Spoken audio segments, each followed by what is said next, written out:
Hi, my name's Daisy Ryan. For my project, I chose to do the Plum Pox virus. It's an aphid-transmitted infection that can lead to the Charcot disease in stone fruits.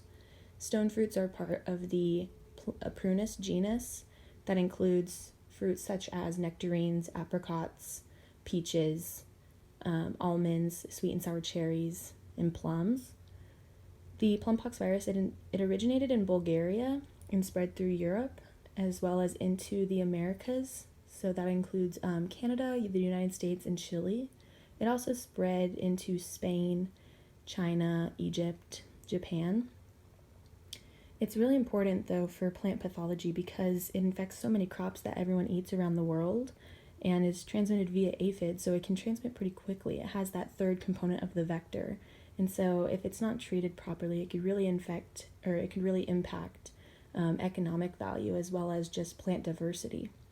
And so for my project, I chose to illustrate the Plum Pox virus transmission stages via watercolor painting.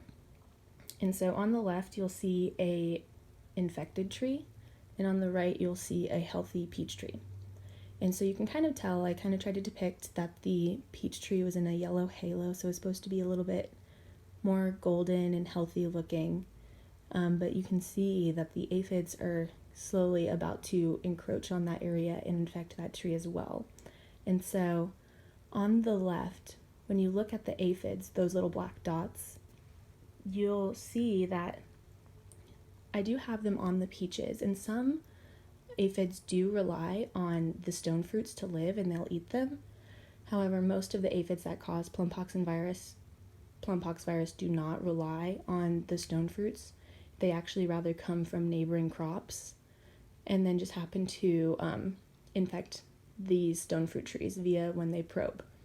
And so also, plum pox virus can spread if untreated, but you'll typically only see it in local areas because the virus can only remain infectious in the aphid for short periods of time. And so you'll see it that it's only traveling about 10 to 50 miles, and it'll probably be downwind from the main source because the aphids are carried in the wind, and so they follow the topography patterns and the wind currents, etc. Also, you'll see on the left, you can tell it's infected because there'll be the little yellow halo, which is a classic symptom of plum pox virus in peaches. But symptoms vary. A lot of times they aren't shown, and they can have different levels of severity based on the strain of the virus or based on the stone fruit that it's infected. And so we only know about 9 strains so far, 3 of which are really common. And one of those, PPVM, is much more severe and has more efficient aphid transmission rather than the strain PPVD, which has much milder symptoms and less aphid transmission. And so this is why it's important to have a deeper understanding about these diseases, because some are more severe than others, and if we can identify even more strains of the virus and how impactful they are, that'll definitely help with coming up with a solution for treating them.